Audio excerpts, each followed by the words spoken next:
Building codes have been both praised and criticized for years. While their purpose may come from a good place of providing standards for safety and health, some people feel that the building code is just for new or large buildings and irrelevant to home building projects such as additions or remodels.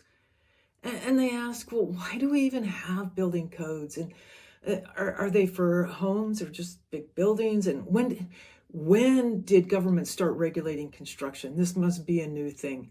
And when did this happen? How did this happen? And it turns out that the earliest known written building code is found in an ancient Babylonian text, which dates from around 1772 BCE. And these rules have influenced legal systems throughout history, including, and they include the concept of builders' responsibility for shoddy workmanship, stating specifically if a builder built a house and it collapsed, and this collapse caused the death of the owner, then the builder would be put to death. And jumping to a more modern era, the first significant building regulation was prompted by the Great Fire of London in 1666, this fire had been able to spread so rapidly through the densely built timber housing of the city that a massive portion of the town was destroyed. And the new regulations that were brought into effect shortly after the fire, and specifically because of the fire, required housing to have a fire resistance capacity. And throughout history, disasters have been a catalyst for tighter regulations. For example, moving to the current era of building codes, the 2015 Berkeley balcony collapse prompted updates to balcony building codes, which include stricter material requirements, enhanced load-bearing standards, and mandatory inspections.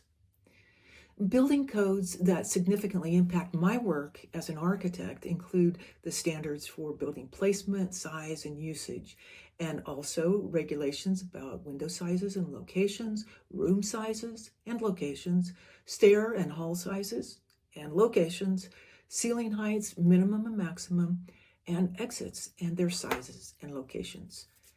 That's quite a bit, but there's more. Traffic and parking rules, fire code regulations, requirements for earthquake, hurricane, flood, tsunami resistance, and more, much more.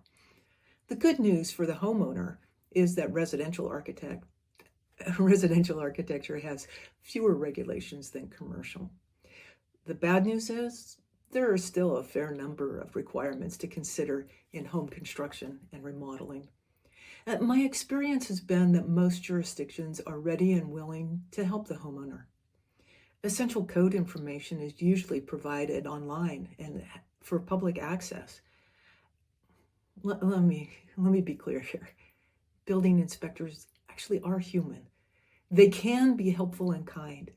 They can also be annoying and grouchy, but the truth is, they will also be the best members to have on your construction project team, especially when it comes to life safety issues within your home. So my recommendation, when you're getting ready to build, remodel, add on, reach out to your local building department early on in the planning process. They can help you understand which code and which rules apply to you and which don't. And honestly, it will make your construction experience and the final product so much better. Happy building.